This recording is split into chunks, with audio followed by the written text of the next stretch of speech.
Yes big breaking 3 రోజులుగా మోహన్ బాబు మంచు ఫ్యామిలీలో ముసలం పుట్టింది. దీని వెనుక రాజకీయ కోణం ఉన్నట్టుగా రూమర్స్ వస్తూ ఉన్నాయి. అయితే మోహన్ బాబు ఫ్యామిలీలో రాజకీయ చిచ్చుకు కారణం ఎవరు అన్నది ఇప్పుడు తేటతెల్లమైపోతోంది. బిగ్ టీవీ ఎక్స్క్లూజివ్ చూడొచ్చు. గొడవ వెనుక బీఆర్ఎస్ మాజీ ఎమ్మెల్యే ఉన్నట్టుగా తెలుస్తోంది. రోహిత్ రెడ్డికి ప్రత్యక్షంగా ఇందులో భాగస్వామ్యం ఉన్నట్టుగా తెలుస్తోంది. మంచు కుటుంబంలో ఘర్షణకు ఓ చర్చ కారణంగా మనకు తెలుస్తోంది. జల్పల్లిలో దాదాపు 30 ఎకరాల్లో మోహన్ బాబు ప్యాలెస్ ఉన్నట్టు మనకు తెలుసు. అయితే ఆ ప్యాలెస్ పక్కనే దాదాపు 1000 ఎకరాల ప్రభుత్వ భూమి కూడా ఉంది.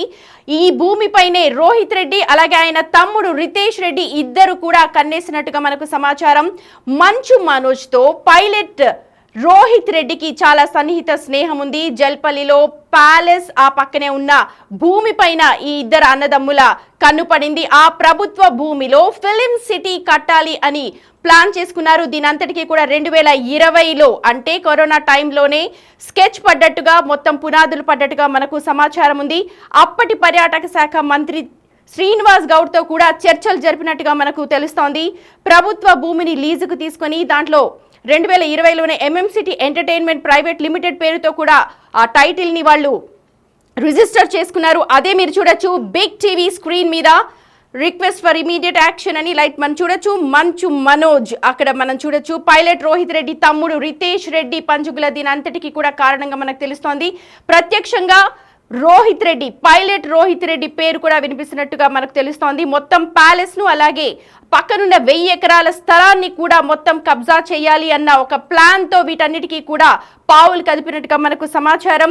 మోహన్ బాబు ఆడియోలో కూడా మనకి ఇది చాలా క్లియర్ గా అర్థమవుతోంది. ఫస్ట్ డే ఎప్పుడైతే మోహన్ బాబు సాయంత్రం ఆడియో రిలీజ్ చేశారో అందరూ కూడా మోహన్ బాబు చాలా ఎమోషనల్ గా మాట్లాడారు అనుకున్నారు. కానీ ఆయన మాటల్లో ఇది ఎవరు చేస్తున్నారు, దీని వెనక ఉన్న రాజకీయ శక్తులు ఎవరు అన్న విషయాన్ని చాలా క్లియర్ గా చెప్పారు. కానీ ఆ రోజు ఎవరు కూడా దానిపైన దృష్టి పెట్టలేదు. కానీ ఆ తరువాత జరిగిన పరిణామాలు చూస్తుంటే దీని వెనుక ఖచ్చితంగా రాజకీయ కోణం ఉన్నట్టే తెలుస్తోంది.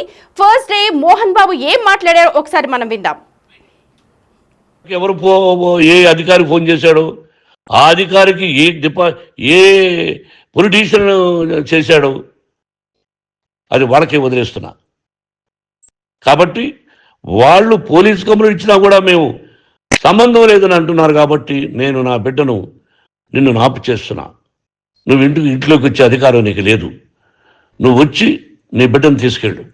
సంతోషం, నువ్వు రాలేదు, నీ బిడ్డను జాగ్రత్తగానే చూసుకుంటావు.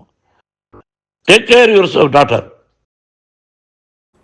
రైట్, విన్నర్గా అది మోహన్ బాబు మాట. దీని వెనుక రాజకీయ కోణం ఉంది అని తెలుస్తోంది. దీనిపైన చాలా సార్లు మాట్లాడాం కదరా అని కూడా ఆడియోలో చాలా క్లియర్ గా చెప్పారు. కానీ వాటన్నిటికీ కూడా మనోజ్ పక్కన పెట్టేసినట్టుగా మనకు తెలుస్తోంది. 2020లోనే ఎంఎంసిటీ పేరుతోటి అక్కడ పేరు రిజిస్టర్ చేసుకున్నారు. ఆ రిజిస్ట్రేషన్ పేరులో మనోజ్ అలాగే రితేష్ పేరు కనిపిస్తోంది. కంపెనీ డైరెక్టర్లుగా రితేష్ రెడ్డి అలాగే మనోజ్ పేర్లు చాలా క్లియర్ గా కనిపిస్తున్నాయి. పైలట్ రోహిత్ రెడ్డి తమ్ముడే రితేష్ రెడ్డి. సో ప్రభుత్వ భూమిలో ఫిలిం సిటీకి మనోజ్ రితేష్ రెడ్డిలు ప్లాన్ చేసినట్టుగా మనకు సమాచారం. ఈ ప్యాలెస్ ను అలాగే 30 ఎకరాలను పక్కనే ఉన్న 1000 ఎకరాలు మొత్తం అంతా కూడా కలిపి కబ్జా చేయాలి అని చెప్పి దాంట్లో ఫిలిం సిటీ కట్టాలి అని అనుకున్నారు. కానీ ఆ ఇంటిని ఎట్టి పరిస్థితిలో ఇచ్చేది లేదు అని ఆడియోలో మోహన్ బాబు అన్నాడు. నా కష్టార్జితం ఇది, నా తండ్రి నాకు ఒక్క పైసా ఇవ్వలేదు, నా కష్టంతో ఈ ఇల్లు కట్టుకున్నాను, నీది కాదు ఇల్లు అని చాలా క్లియర్గా మోహన్ బాబు ఆడియోలో చెప్పారు. అయితే ఈ గొడవ మొత్తం ఈ మంచు ఫ్యామిలీలో గొడవ పడ్డానికి మొత్తం కారణం రోహిత్ రెడ్డిగా తెలుస్తోంది. రోహిత్ రెడ్డి తమ్ముడు అలాగే మనోజ్ ఏదైతే స్నేహం ఉందో దాన్ని అడ్డుగా పెట్టుకొని మొత్తం భూమిని కబ్జా చేయాలనుకుంటున్నారు. నిజంగా రోహిత్ రెడ్డి ఇన్వాల్వ్మెంట్ ఉందా? దీనికి సంబంధించిన పూర్తి డీటెయిల్స్ అందించడానికి మా ప్రతినిధి గణేష్ సిద్ధంగా ఉన్నారు. Over to you Ganesh. Sumathi, ఇప్పటి వరకు టోటల్గా జరుగుతున్న మంచు కుటుంబ కథా చిత్రంలోకి కొత్త ముఖాలు ఎంటర్ అయ్యాయి. అంటే టోటల్గా ఇప్పటి వరకు మంచు మోహన్ బాబు కావచ్చు, లేకపోతే మనోజ్ కావచ్చు, లేకపోతే విష్ణు కావచ్చు, వీళ్ళు ముగ్గురు చుట్టూ తిరుగుతున్న ఏదైతే కుటుంబ కథా చిత్రం ఉందో ఆ మంచు తుఫాన్లో కొత్త ముఖాలు వచ్చి చేరుతున్నాయి. నిజంగా బిగ్ బ్లాస్టింగ్ అని చెప్పాలి. బిగ్ టీవీ తరపున ఒక బిగ్ బ్లాస్టింగ్ మనం చేయబోతున్నాం. ఎందుకంటే ఇప్పటి వరకు అనుకున్న దాంట్లోన ఆ కుటుంబానికి సంబంధించిన ఆస్తులు అనేది ఉంది, కానీ స్పెసిఫిక్గా ఎక్కడ ఆస్తులు ఎందుకు జరుగుతున్నాయి అనేది ఇప్పటి వరకు లోపల జరుగుతున్న చర్చే తప్పించి ఎవరు కూడా కుటుంబ సభ్యులు సైతం ఇప్పటికీ చెప్పలేని పరిస్థితి మనకు కనిపిస్తుంది. ఇప్పటివరకు మన ప్రధానంగా మోహన్ బాబు యూనివర్సిటీకి సంబంధించిందా, లేకపోతే ఆ ఆస్తులకు సంబంధించి మిగతా అంశాలు ఏమున్నాయా, లేకపోతే మంచు మనోకు సంబంధించిన వివాహం కావచ్చు, తర్వాత వారసుడు కావచ్చు, ఆస్తులు కావచ్చు, ఈ మూడింటి చుట్టూ మాత్రం ఇప్పటివరకు తిరుగుతున్న కథాంశం ఉంది. కానీ ఇప్పుడు కొత్తగా మనకి బీఆర్ఎస్ మాజీ ఎమ్మెల్యే రోహిత్ రెడ్డి కొత్తగా వచ్చి ఇందులో చేరాడు. ఆయన తమ్ముడు రితేష్ రెడ్డి కూడా ఇందులో ఉన్నట్టుగా ప్రధానంగా మనకు అనిపిస్తోంది. ఎందుకంటే ఇప్పటివరకు ఆ సంబంధించిన ఆ రెండు పేర్లు ఆ కుటుంబానికి సంబంధించి ఎక్కడ కూడా మనకి ఉన్నట్టుగా కనిపించడం లేదు. దానికి మంచు మనోజ్కి ఉన్న సంబంధాలు కూడా ఇప్పటివరకు ఎక్కడా కూడా బయటపడలేదు. ఇప్పుడు టోటల్గా మనం చూసుకున్నట్లయితే రోహిత్ రెడ్డికి సంబంధించిన అంటే బీఆర్ఎస్లో ఒక కీలకంగా అంటే ఇప్పటివరకు మనకి తాండూరు ఎక్స్ఎమ్మెల్యేగా ఉన్న రోహిత్ రెడ్డికి సంబంధించిన ఆ కుటుంబానికి ఉండే సంబంధాలు ఎలాంటివి, దానితోడు రోహిత్ రెడ్డి తమ్ముడు ఎవరైతే ఉన్నారో రితేష్ రెడ్డికి ఉండే సంబంధాలు ఏంటి, రితేష్ రెడ్డి ఎందుకు ఇందులో ప్రధానంగా కీలకాంశంగా పైలట్ రోహిత్ రెడ్డి కావచ్చు, అయితే రితేష్ రెడ్డి ఆయన తమ్ముడు కావచ్చు, వీళ్ళు ఎందుకు ఈ కొత్తగా ఉన్నాయని అనిపిస్తుంది. కానీ కీలకంగా ఆ కుటుంబంలో ప్రధానమైన వివాదానికి కారణమైన ఫిలిం సిటీకి సంబంధించిన అంశాన్ని మనం చర్చించాలి. ఇది నిజంగానే ఇప్పటివరకు హైదరాబాదులో రామోజీ ఫిలిం సిటీ మాత్రమే చాలామందికి తెలిసింది. రాష్ట్రంలో రెండు రాష్ట్రాల్లో కూడా తెలుగు రాష్ట్రాల్లో ఒక కీలకమైన ఫిలిం సిటీగా మనం రామోజీ ఫిలిం సిటీని చూస్తుంటాం. కానీ ఇప్పుడు కొత్తగా మరో ఫిలిం సిటీ అంశాన్ని మనం తెరపైకి తీసుకొస్తున్నాం. ఇది ఎందుకు వచ్చింది? దీనికంటే ముందు మనకి ఏదైతే సిటీ ఎంటర్టైన్మెంట్ ప్రైవేట్ లిమిటెడ్కి సంబంధించిన ఒక కీలకమైన అంశం. ఎంటర్టైన్మెంట్ అనేది సిటీ ఎంటర్టైన్మెంట్ అనేది ఏంటి? మంచు మనోజ్కు సంబంధించిన సిటీ ఎంటర్టైన్మెంట్ ఇది ఒక ప్రత్యేకమైన రిజిస్టర్ అయిన సంస్థ. ఏంటి ఫిలిం సిటీ ఏమిటి, తర్వాత సిటీ ఎంటర్టైన్మెంట్ ఏంటి, మీకు వివరించే ప్రయత్నం చేస్తాను. ఇందులో రోహిత్ రెడ్డి పాత్ర కావచ్చు, లేకపోతే రితేష్ రెడ్డి పాత్ర కావచ్చు, ఈ పాత్రలు నేను ప్రత్యేకంగా మీకు వివరించే ప్రయత్నం చేస్తాను. ఒక్కసారి మనం చూసుకుంటే ఇది మనకి ఎంటర్టైన్మెంట్ సంబంధించిన ఒక డాక్యుమెంటేషన్ని అంటే అఫీషియల్ డాక్యుమెంటేషన్ మనం చూస్తున్నాం. ఈ డాక్యుమెంటేషన్ సంబంధించింది మనం సిటీ ఎంటర్టైన్మెంట్ ప్రైవేట్ లిమిటెడ్ సంబంధించిన ఒక డాక్యుమెంటేషన్ చూస్తున్నాం. దీంట్లో అంటే మంచు మనోజ్. ఇప్పుడు మనం కీలకంగా చర్చించాల్సింది ఇప్పుడు దాదాపుగా 4 రోజులుగా జరుగుతున్న మంచు ఇంట్లో తుఫాన్ ఏదైతే ఉందో దానికి కీలకమైన డాక్యుమెంటేషన్ ఇది. ఈ మంచు మనోజ్ సంబంధించిన సిటీ ఎంటర్టైన్మెంట్ ప్రైవేట్ లిమిటెడ్ సంబంధించింది ఈ సంస్థ అనేది రిజిస్టర్ అయింది. ఇది ఆగస్టు అంటే 2020 అంటే కరెక్ట్గా ఏదైతే ఒక మనకి కరోనా పీక్ టైం ఆ పీక్ టైంలో ఒక రిజిస్ట్రేషన్ అనేది చేశారు వీళ్ళు. అంటే మొదటి విడత కరోనా జరుగుతున్న టైంలో ఆగస్టు 11వ తేదీన ఈ సంస్థని 14, 27, 16 అని ఒక రిజిస్టర్ నెంబర్తోని ఈ సంస్థ రిజిస్టర్ అయింది. కానీ ఇప్పుడు ఇది స్ట్రైక్ ఆఫ్లో ఉంది. అంటే అంత మనుగోడు లేదు. కానీ కీలకంగా ఈ ఎంటర్టైన్మెంట్ ఏదైతే ఉందో సిటీ ఎంటర్టైన్మెంట్ అనేది కీలకంగా మనకి ప్రైవేట్ లిమిటెడే ఒక నిజంగా చేసుకుంటే ఈ కుటుంబంలో ఉండే మంచు తుఫాన్కి కీలకమైన అంశంగా కీలకమైన డాక్యుమెంటేషన్గా కనిపిస్తుంది. ఇందులో మనం చెప్తున్న పైలట్ రోహిత్ రెడ్డి తమ్ముడు కావచ్చు, పైలట్ రోహిత్ రెడ్డి కావచ్చు, రితేష్ రెడ్డి కావచ్చు, దీనికి సంబంధించిన ఒక కీలకమైన అంశాన్ని మనం చూస్తున్నాం. ఇందులోన మనం చూస్తున్నాం రితేష్ రెడ్డి దీనికి సంబంధించిన అంటే పైలట్ రోహిత్ రెడ్డికి సంబంధించిన ఆయన తమ్ముడు రితేష్ రెడ్డి కనిపిస్తున్నాడు. తర్వాత మంచు మనోజ్ కుమార్ మనకి ఇందులో కనిపిస్తున్నారు. వీళ్ళిద్దరూ పార్ట్నర్లుగా ఏదైతే మనకి సిటీ ఎంటర్టైన్మెంట్ ప్రైవేట్ లిమిటెడ్ ఉందో ఇది రిజిస్టర్ అయింది. ఈ రిజిస్టర్ అయ్యడానికి కారణం ఒక ఫిలిం సిటీ ఏర్పాటు చేయాలి, అది కూడా 1000 ఎకరాల్లో ఏర్పాటు చేయాలి. అది సిటీ అవుట్స్కట్స్లో ఉండాలి, హైదరాబాద్లో ఒక భాగంగా ఉండాలి. అంటే ఏదైతే రామోజీ ఫిలిం సిటీ తెలుగు రాష్ట్రాల్లో ఒక అత్యంత ప్రతిష్టాత్మకంగా ఉందో అలాంటి స్థాయిలో తనదైనలాగా ఒక ఫిలిం సిటీ ఉండాలి. ఈ రిజిస్ట్రేషన్ అనేది సిటీ అనేది దీనిలో భాగంగా జరిగింది. అది కూడా మంచు మనోజ్ పేరుతో జరిగింది. ఇంతకీ ఆ ఫిలిం సిటీ ఎక్కడుంది? ఒక్కసారి మనం ఈ విజువల్స్ని చూస్తున్నాం. మనం ఇది మంచు మోహన్ బాబు సంబంధించిన ఒక ప్యాలెస్. ఈ ప్యాలెస్ ఇప్పుడు కేంద్రంగా ఇక్కడ మనకి జల్పల్లో ఉండే ఈ ప్యాలెస్ చుట్టే కథాంశం అంతా తిరుగుతుంది. ఈ ప్యాలెస్ చుట్టే ఇక్కడ వివాదాలు జరుగుతున్నాయి. ఈ ప్యాలెస్లోనే బౌన్సర్లు మోహరించారు. ఈ ప్యాలెస్ దగ్గరే మీడియా పైన దాడి జరిగింది. ఈ ప్యాలెస్ పైన పోలీసులు ఇప్పుడు పూర్తి స్థాయిలో దీనిపైన ఎటువంటి వివాదాలు జరగకూడదని బాండింగ్ చేయిస్తున్నారు. ఈ ప్యాలెస్ దగ్గరే ఇప్పుడు అంతా కథ అంతా తిరుగుతుంది. ఈ ప్యాలెస్ దాదాపు 30 ఎకరాల్లో ఉండే ప్యాలెస్ మనం చూస్తున్నాం. ఇది అప్పట్లో మంచు లక్ష్మి దీనికి సంబంధించిన హోమ్ టూర్ చేసిన ఒక విజువల్స్ని మనం చూపిస్తున్నాం. ఇందులో దాదాపుగా ఈ ప్రహారీ దగ్గర నుంచి ఏదైతే ప్రహారీ ఉందో ఈ ప్రహారీ దగ్గర నుంచి ఇదంతా కూడా టోటల్గా వీళ్ళది 30 ఎకరాలకు సంబంధించింది. అంటే ఏదైతే బిల్డింగ్ ఉందో ఈ బిల్డింగ్ అనుకుని ఒక చిన్న ప్రహారీ గోడ మనకు కనిపిస్తుంది. ఈ ప్రహారీ గోడ ఈ బిల్డింగ్ అనేది ఒక దాదాపుగా ఒక 5 ఎకరాల్లోనో 6 ఎకరాల్లోనూ ఉండొచ్చు టోటల్గా. కానీ ఆ చుట్టుపక్కల 2 వైపులా ఉండే స్థలం అంతా దాదాపుగా జలపల్లిలో మోహన్ బాబు ప్యాలెస్కి సంబంధించి 30 ఎకరాల్లో ఉండే టోటల్గా విస్తీర్ణంలో ఉండే స్థలం. ఇప్పుడు దీనికి టోటల్గా మన ఫిలిం సిటీ కట్టబోతున్న 1000 ఎకరాలకి సంబంధం ఏంటి? ఇక్కడే ఒక కీలకమైన విషయం కనిపిస్తుంది. మనం చూస్తున్న ఏదైతే ఈ జలపల్లిలోన మోహన్ బాబు ప్యాలెస్ సంబంధించిన 30 ఎకరాలకు సంబంధించిన ఆనుకున్న ఒక ఖాళీ ప్రదేశాన్ని మీరు చూస్తున్నారు. ఒక్కసారి మనకి ఏరియల్ విజువల్స్ కనిపిస్తున్నాయి. ఈ విజువల్స్లో ఉండే టోటల్గా ఈ ప్రాంతం అంతా కూడా దాదాపుగా ప్రభుత్వ భూమి 1000 ఎకరాల్లో ఉంది.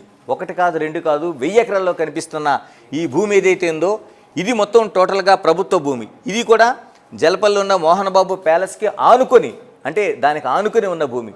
ఇప్పుడు కథంతా దీని చుట్టే తిరుగుతుంది. ఎందుకంటే ఈ 1000 ఎకరాల్లోనే ఒక ఫిలిం సిటీ కట్టాలనుకున్నారు. దానికి పైలట్ రోహిత్ రెడ్డి ఆయన తమ్ముడు రితేష్ రెడ్డి వీళ్ళిద్దరూ కథంతా నడిపారు. అందులో రితేష్ రెడ్డి ఏదైతే సంస్థ ప్రైవేట్ లిమిటెడ్ ఉందో దీనికి సంబంధించిన అంటే మంచు మనోజ్తో కలిపి మనం ఏదైతే ముందు ఒక డాక్యుమెంటేషన్ చూసాం. ఈ డాక్యుమెంటేషన్లో కీలకంగా వీళ్ళిద్దరి పేర్లు ఒక రిజిస్టర్ అయి ఉన్నాయి.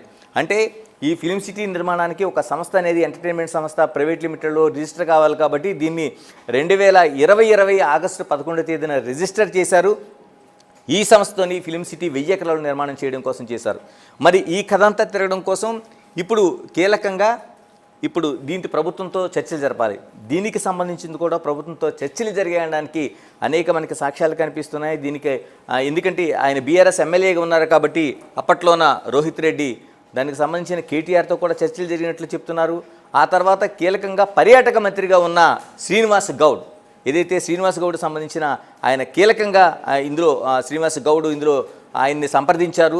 ముందుగా వీళ్ళు అనుకున్న ప్రణాళిక ప్రకారం అప్పట్లో ఈ ఫిలిం సిటీ కాకుండా ఒక మిగతా ఏదైనా ఒక క్లబ్ లాంటిది తయారు చేయాలని లేకపోతే ఒక ఎంటర్టైన్ సిటీ తయారు చేయాలని ఒక ఆలోచన ఉంది. దాన్ని ఒక్కసారిగా విస్తరించి 1000 ఎకరాల్లో ఫిలిం సిటీ కట్టాలని ఒక ఆలోచన వచ్చింది. ఇక్కడే ఇప్పుడు ఏదైతే జల్పల్లి మంచు మోహన్ బాబు ప్యాలెస్ దానికి ఆనుకున్న 1000 ఎకరాలు ఒక ఫిలిం సిటీ ఎంటర్టైన్మెంట్ దీని చుట్టూ ఇప్పుడు కథ అంతా తిరుగుతుంది. ఈ కథలో కీలకంగా కనిపించడానికి కూడా నిన్నటి వరకు చాలా వరకు వాళ్ళ మాట్లాడుతున్న మోహన్ బాబు మాట్లాడుతున్న మాటలు కావచ్చు, లేకపోతే మంచు విష్ణు మాట్లాడుతున్న మాటలు కావచ్చు, లేకపోతే మంచు మనోజ్ మాట్లాడుతున్న మాటలు కావచ్చు, ఎక్కడ కూడా ఎవరికి అర్థం కాంది. అంటే కేవలం ఆ కుటుంబంలో ఉండే భూమా కుటుంబానికి సంబంధించిన లింకులే కనిపిస్తున్నాయి. ఆ అమ్మాయిని పెళ్లి చేసుకున్న తర్వాత మౌనికారెడ్డిని పెళ్లి చేసుకోవటం, ఆ మౌనికారెడ్డి పెళ్లి చేసుకున్న తర్వాత అప్పటికి ఆమెకు అంతకుముందు ఉన్న గణేష్ రెడ్డితో ఉన్న వివాహ సంబంధంలో పుట్టిన అబ్బాయిని తీసుకురావడం, తర్వాత ఇప్పుడు ఉండే అమ్మాయి, తర్వాత దీనికి సంబంధించి అఖిలప్రియ కుటుంబానికి సంబంధించి లింకులు ఏమైనా ఉన్నాయా, వీళ్ళు మాట్లాడుతున్న సంబంధాల్లో అక్కడి వరకు కుటుంబ సంబంధాలు కనిపిస్తున్నాయి. తర్వాత మోహన్ బాబు యూనివర్సిటీకి సంబంధించిన ఆస్తులు కనిపిస్తున్నాయి. కానీ ఇప్పుడు పూర్తిగా ఎంటర్టైన్మెంట్ సంస్థ ఏదైతే ఉందో దీన్ని ఎంటర్ప్రైజెస్ సంస్థ ప్రైవేట్ లిమిటెడ్ బయటపడిన తర్వాత 1000 ఎకరాల్లో ఒక పెద్ద ఫిలిం సిటీ కట్టాలన్న ఆలోచన, దానికి మనకి రోహిత్ రెడ్డి తర్వాత రితేష్ రెడ్డి 2 పేర్లు వచ్చిన తర్వాత కీలకంగా అన్ని చిక్కుమిడులు విడిపోయాయి. వాళ్ళు మాట్లాడిన మాటలు ఏవైతే ఇతిమిద్దంగా అంటే పేర్లు బయటికి పెట్టకుండా మాట్లాడిన మాటలు ఏవైతే ఉన్నాయో ఆ మాటల్లో సారాంశం చూస్తే అంటే మోహన్ బాబు మాటలను ఒక్కసారి మనం గుర్తు చేసుకుంటే, నేను మద్రాసు వీధుల్లో అంటే తన తండ్రి పైసా కూడా ఇవ్వకుండా ఉన్న తర్వాత కూడా తను ఏదైతే ఒక కట్టుబట్టలతో వచ్చి అడుక్కు తిని బ్రతికి కూడా తను ఈ ఆశలని కూడబెట్టాను, ఆ రోజున కష్టపడిన కష్టాన్ని ఆయన గుర్తు చేశారు. తర్వాత అది నా సొంత కష్టార్జితం, తన కుటుంబంలో ప్రతి పైసా కూడా ఏదైతే ఇప్పుడు జల్పల్లో ఆ మోహన్ బాబు ప్యాలెస్ ఉందో అది నా కష్టార్జితం, అందులో మీరు అడుగు పెట్టడానికి వీల్లేదనేది ఒక ఆడియో టేప్ ఏదైతే ఉందో దాన్ని మనం పూర్తిగా చూస్తే దీనికి లింక్ కనిపిస్తుంది. ఒక్కసారి ఆ మోహన్ బాబు ఏమన్నారు, తన కష్టార్జితం కావచ్చు అందులో ఎవరికీ కూడా ప్రమేయం లేదని మంచు మనోజ్ని ఉద్దేశించిన మాటలు ఏవైతే ఉన్నాయో ఒక్కసారి మనం ఆడియో టేప్ విందాం. ఇంట్లోకి అడుగు పెట్టడానికి నీకు అధికారం లేదు, ఇది నా కష్టార్జితం. మా నాన్నగారు 10 రూపాయలు 10 పైసలు కూడా ఇవ్వలేదురా, మంచి జన్మనిచ్చాడు మా నాన్నగారు. మద్రాసుకు వెళ్ళి వీధుల్లో అడుగు తిన్నాను రా, ఒక పూట కూడా భోజనం లేకుండా అడుగు తిన్నాను రా. న్యాయంగా మోహన్ బాబు తిడతాడు కొడతాడంటారు కానీ మోసగడనం లేదురా. నీట్ పార్లమెంటేరియన్గా బయట వచ్చాను రా. నువ్వు నా పరువు ప్రఖ్యాతులు మంట కలిపావు. ఏమిటి నేను చేసిన అన్యాయం? నీకు జన్మనిచ్చాను, అదా నేను చేసిన పాపం. అందుకే ఇది నా ఇల్లు అన్నావు. నువ్వు నీ ఇల్లు కాదు, నీ కష్టార్జితంతో నువ్వు సంపాదించుకున్న ఇల్లు నీది. ఇది నా డబ్బు, నా కష్టార్జితం. నా కష్టార్జితంలో నేను పిలిస్తేనే మీరు ఇంట్లోకి రావాలి. అటువంటిది పోగొట్టుకున్నావు నువ్వు. ఆస్తులు అంటావా, ముగ్గురికి సమానంగా రాయాలా లేదా అది నా ఇష్టం. ఆస్తులు ఇస్తానా, లేకపోతే గంగపాలు చేస్తానా, లేకపోతే ఎవరికైనా దానధర్మాలు చేస్తానా, అది నాకు సంబంధించిందిరా, నా కష్టార్జితం రా. మీరు చేస్తున్న విధానం గుణగణాలు కావాలరా. నా ఇంట్లో ఉండే వర్కర్స్ మీద నేను కంప్లైంట్ ఇవ్వాలి. నువ్వు పర్మిషన్ లేకుండా నా ఇంట్లోకి నువ్వు చొరబడి ఇల్లు నాదంటూ ఇంట్లో పనిచేస్తున్న వర్కర్స్ మీద కంప్లైంట్ ఇచ్చావు. అది ఎంతవరకు పోలీసు న్యాయమో రూల్సో చూద్దాం. ఎస్, ఇప్పుడు మోహన్ బాబు సంబంధించిన ఆడియో టేప్ని విన్నాం. నిన్నటి వరకు కూడా ఈ ఆడియో టేప్ చూసిన తర్వాత కేవలం అవతల ఉండే వ్యక్తులు ఎవరు, ఏ ఆస్తికి సంబంధించి మాట్లాడుతున్నాడు, తన కష్టార్జితం ఏంటి, మద్రాసు వీధిలో తిరగడం ఏంటి, ఈ ఇంటిలో అన్ని హక్కులు తనకే ఉండడం ఏంటి, తన ఆస్తి ఎవరికి పంచాలి, ఏం చేయాలండి, తన వీలునామా ఎవరికి రాయాలండి, తన సొంతంగా సంపాదించిన ఆస్తి కాబట్టి తను ఎవరికి రాయాలి, అన్ని హక్కులు తనకే ఉంటాయని మంచు మనోజ్ని హెచ్చరిస్తూ చేసిన ఒక ఆడియో టేప్ అది. ఈ ఆడియో టేప్ని ఇప్పుడు చూసిన తర్వాత 30 ఎకరాల్లో ఉండే ఏదైతే మోహన్ బాబు ప్యాలెస్ ఉందో దానికి ఆనుకున్న 1000 ఎకరాలు ఏదైతే ఉందో వీళ్ళు దాన్ని ఫిల్మ్ సిటీగా డెవలప్ చేయాలనుకున్నారు. దానికి ఎంటర్టైన్మెంట్ ఎంటర్ప్రైజెస్ సంస్థని ఒక రిజిస్టర్ చేశారు. దాంట్లో కీలకంగా మనకి రితేష్ కీలకంగా ఒక పార్ట్నర్గా ఉన్నాడు. అంటే రితేష్ అంటే అందులో మనం ప్రత్యేకంగా చెప్పాల్సిన అవసరం లేదు. దానికి సంబంధించిన రోహిత్ రెడ్డి అంటే మాజీ ఎమ్మెల్యే రోహిత్ రెడ్డి ఇందులో కీలకంగా ఉన్నాడని కనిపిస్తుంది. అంటే ఆ ఇంటిని వీళ్ళంతా దాన్ని స్వాధీనం చేసుకుంటేనే, అందుకనే మంచు మనోజ్ కీలకంగా ఆ ఇంటిని కావాలని పట్టుబట్టినట్టుగా మనకు కనిపిస్తోంది. ఆ ఇంటిలో ఉండడానికి తను ఇంత పోరాటం చేశాడు. ఇంత తన బౌన్సర్లు తీసుకురావడం కావచ్చు, లేకపోతే పోలీస్ కేసులు కావచ్చు, తన పైన దాడి చేశారని కావచ్చు, ఏదైనా సరే ఆ ఇంటి చుట్టూ కీలకంగా ఆ ఇల్లు 1000 ఎకరాలకు ఆనుకుని ఉన్న మోహన్ బాబు ప్యాలెస్ 30 ఎకరాలు ఏదైతే ఉందో ఈ 1000 ఎకరాలకు సంబంధించిన ఒక ప్రాజెక్టు నడపడం కోసం ఆ పక్కనే ఉండాల్సిన అవసరం ఉంది. అక్కడ ఉండి ఆ సంస్థను అంతా నడిపించాలి. మరోవైపు ఏదైతే ఆ ఇన్ఫ్రాస్ట్రక్చర్ కావచ్చు, ఆ సంస్థకు సంబంధించిన అన్ని పనులు చూడాల్సిన అవసరం ఉంది. కాబట్టి మిగతా ఆస్తులు జోలికి పోకుండా కేవలం 30 ఎకరాలు ఉన్న మోహన్ బాబు ప్యాలెస్ అందులో ఉండాలని ఆలోచన చేశారు. మధ్యలో 2 సార్లు బయటికి వెళ్ళిపోయినట్టు ఆ కుటుంబానికి సంబంధించిన అనేక మాటల ద్వారా మంచు మనోజ్ కావచ్చు, మోహన్ బాబు కావచ్చు, మిగతా వాళ్ళు చెప్పిన మాటల్లో కూడా మనకు అది స్పష్టంగా కనిపించింది. ఇందుకు సంబంధించి కూడా 2 సార్లు అంటే మంచు లక్ష్మికి సంబంధించిన ఏదైతే ఫిల్మ్ నగర్లో ఇల్లు ఉందో ఆ ఇంటిలో కూడా చర్చలు జరిగినట్లుగా మనకి చెప్తున్నారు. ఆ ఇంటిలో రోహిత్ రెడ్డి కావచ్చు, లేకపోతే రితేష్ రెడ్డి కావచ్చు, వీళ్ళందరికీ సంబంధించిన ఒక ఇద్దరు కూర్చుని సమిష్టిగా ఒక చర్చ కూడా చేశారు. ఎందుకంటే తండ్రికి సంబంధించిన దాంట్లో మంచు మనోజు ఆ ఇల్లు కావాలన్నట్టు దానిపైన చర్చలు కూడా చేశారు. అందుకని మోహన్ బాబు అందులో ఎవ్వరికి తనను అనుమతించేది లేదనేది, ఎందుకంటే తనను అప్పగించడానికి ఎంత తన కష్టార్జితం, అందుకని దాన్ని ఎవరికి ఇచ్చే అవకాశం లేదనేది తేల్చెప్పాడు. అయితే ఇందులో ఉండే వ్యక్తులు ఎవరు, ప్రధానంగా వ్యక్తులు మనకు కనిపిస్తున్న వ్యక్తులు ఇప్పుడు మనకి ఇప్పటివరకు వేరే అనుకున్నా రోహిత్ రెడ్డి కావచ్చు, ఎక్స్ఎమ్మెల్యే రోహిత్ రెడ్డి కావచ్చు, లేకపోతే రితేష్ కావచ్చు, వీళ్ళు ఎవరున్నారని తెలియట్లేదు. కానీ మనం మంచు విష్ణుకు సంబంధించిన మాటలు నిన్న ప్రెస్ కాన్ఫరెన్స్ ఏదైతే కాంటినెంటల్ ఆసుపత్రిలో ఆయన తండ్రి చికిత్స పొందుతున్నారని చెప్పిన సందర్భంగా అక్కడ ఉండే మీడియా సమావేశంలో ఆయన చెప్పిన మాటలు ఒక అల్టిమేటం ఇచ్చారు.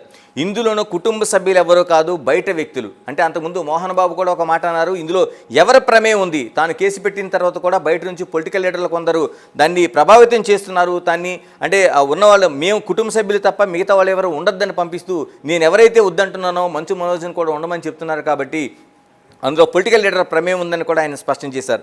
ఇంకా మరోవైపు ఇప్పుడు మనం మాట్లాడుకునే దాంట్లో మంచు విష్ణుకు సంబంధించిన ప్రెస్ కాన్ఫరెన్స్లో ఆయన కీలకంగా చెప్పింది, ఇది కుటుంబ సభ్యులది కాదు. అప్పటి వరకు అనుకున్నది ఏదైతే ఆ కుటుంబ సభ్యులు ఉన్నారో అందులోన మౌనికారెడ్డి ఉంది, లేకపోతే ఆ కుటుంబ సభ్యులు ఉన్నారు, లేకపోతే ఇలా అనుకునే పరిస్థితి అంతా ఒక్కసారిగా బయటికి షిఫ్ట్ అయింది. బయట వ్యక్తులు ఉన్నారు. నేను మాట్లాడుతున్న మాటలు ఎవరికి సంబంధించినో స్పష్టంగా వాళ్ళకి అర్థమవుతుంది. వాళ్ళకి మీరు కానీ దీన్ని స్టాప్ చేయకపోతే, దీన్ని ఇక్కడ నుంచి మీరు చేస్తున్న ప్రయత్నాలు కావచ్చు, మీరు ఆ మంచు మనోజ్కి సపోర్ట్గా వెళ్తున్న పరిస్థితులు కావచ్చు, స్టాప్ చేయకపోతే నేనే బయట పెడతానని 5 గంటలకు అల్టిమేట్ ఇచ్చారు. అయితే పోలీసులు దాన్ని ఇప్పటికే ఒక బాండింగ్ రూపంలో వాళ్ళందరూ ఏదైతే గొడవలు లేకుండా ఉండాలని చెప్పారో దానివల్ల దాన్ని స్టాప్ చేశారు. కానీ మంచు మనోజ్ అప్పుడు మాట్లాడిన మాటలకి అక్కడ ఉండే మీడియా కావచ్చు, ప్రజలకు కావచ్చు, మిగతా సినిమా ఇండస్ట్రీకి కావచ్చు ఎవరికి అర్థం కాలేదు. కానీ ఇప్పుడు బిగ్ టీవీ తేల్చిన ఈ స్పష్టమైన ఏదైతే ఒక 1000 ఎకరాలు ఉన్న స్టూడియో కావచ్చు, లేకపోతే ఎంటర్టైన్మెంట్ ఎంటర్ప్రైజెస్ సంస్థ ప్రైవేట్ లిమిటెడ్ సంబంధించిన రిజిస్ట్రేషన్ కావచ్చు, మంచు మనోజు, మరోవైపు రోహిత్ రెడ్డి, రితేష్ రెడ్డి, ఈ కీలకమైన అంశాలన్నీ ఇవన్నీ చూసిన తర్వాత మనకు స్పష్టంగా కనిపిస్తుంది. ఇప్పుడు మంచు విష్ణు అన్న మాటలు వింటే ఈ మొత్తం క్లారిటీ వచ్చే అవకాశం ఉంది. ఒకసారి మంచు విష్ణు ఏమన్నారు ప్రెస్ కాన్ఫరెన్స్ ఒకసారి విందాం. మీరు సాల్వ్ చేసుకున్నామని చెప్పి నేను మార్నింగ్ నుంచి మీరు అదే పనిలో ఉన్నారు, కానీ మళ్ళీ మాకు అన్యాయం జరుగుతుందని పోలీసులు ఘర్షణ అనేది జరగడం అంత అన్ఎక్స్పెక్టెడ్ గా జరిగిపోయి నెక్స్ట్ అన్న ఈ రోజుకి అంటే ఒక స్ట్రాటజీగా మీరు ఇందాక కూడా అన్నారు, నోటీసులు మీకంటే ముందు ఈ గొడవ కనుక సంథింగ్ స్ట్రాటజీ అనేది ఉంది అని చెప్పేసి మాట్లాడుతున్నారు. అంటే మీకు అలా అనుమానాలు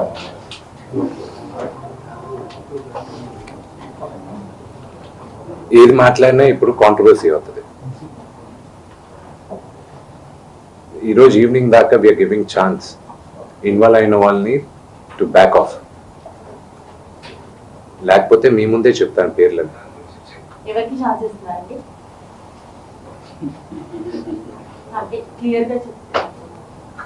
అర్థమయ్యే వాళ్ళకి అర్థం అవుతుంది.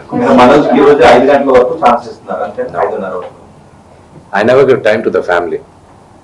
My family is like this. For people, అవసరమైన బయట వాళ్ళు ఎవరైనా ఇన్వాల్వ్ అవుతుంటే వాళ్ళకి చెప్తున్నారు, this is a family matter, do not involve అని. ఈ రోజు మార్నింగ్ నుంచి we are surprised with the thing. ఎవరైనా సినీ రంగానికి రాజకీయ రంగానికి వచ్చిన వ్యక్తులు ఎవరైనా మనోజ్ గారు కూడా ఇన్వాల్వ్ అవుతున్నారని డౌట్ మీకు ఉందా? I'm not going to answer that question. ఎవరు ఇన్వాల్వ్ అవుతున్నారన్నారు కదా, అఫ్కోర్స్ మీడియా మహా అయితే మాకు తీసుకొచ్చి ఏం జరిగిందని అడుగుతారు. మీ తమ్ముడు కూడా నాకు So let me get back. Let's go back to the media thing.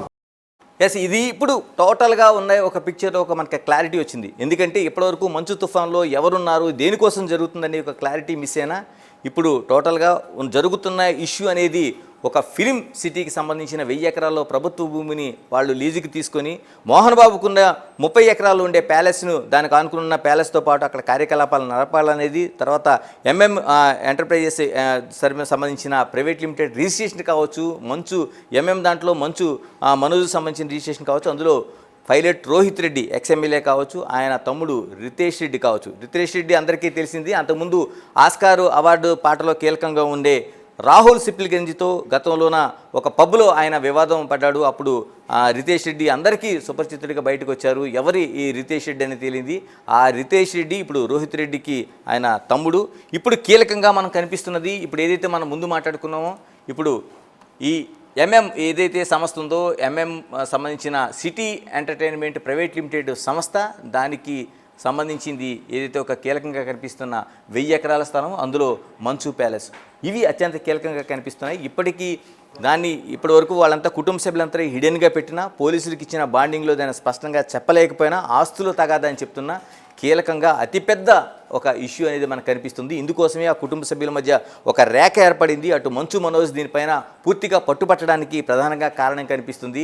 దానికి తోడు ఎవరైతే ఉన్నారో వాళ్ళు ఆ బీఆర్ఎస్లో ఉండే కీలకమైన నాయకులు కాబట్టి, అంతకుముందు కీలకంగా ఉండే మంత్రితో శ్రీనివాస్ గౌడ్తో కావచ్చు, కేటీఆర్తో కావచ్చు సంప్రదింపులు జరిగిన ఇష్యూ కాబట్టి ఎవరు కూడా ఆ పేర్లు బయటపెట్టలేదు. అయితే పోలీసులకి ఇది ఖచ్చితంగా చెప్పి ఉంటారని మనం భావించాలి. ఎందుకంటే అలా చెప్పకపోతే పోలీసులకు ఒక లింక్ దొరకదు కాబట్టి. కానీ ఇది బిగ్ టీవీ ఒక బిగ్ బ్లాస్ట్గా మీ ముందుకు మొత్తం టోటల్ కథ, ఆ కుటుంబ కథా చిత్రానికి, మంచు తుఫానుకు ప్రధాన కారణమైన విషయాన్ని మీ ముందుచ్చింది. ఇప్పుడు పోలీసులు ఏ విధంగా స్పందిస్తారు, దీనిపైన పోలీసులు రోహిత్ రెడ్డిని కావచ్చు, లేకపోతే రితేష్ రెడ్డిని కావచ్చు విచారించే అవకాశం ఉందా? ఖచ్చితంగా విచారించాల్సిన అవసరం ఉంది.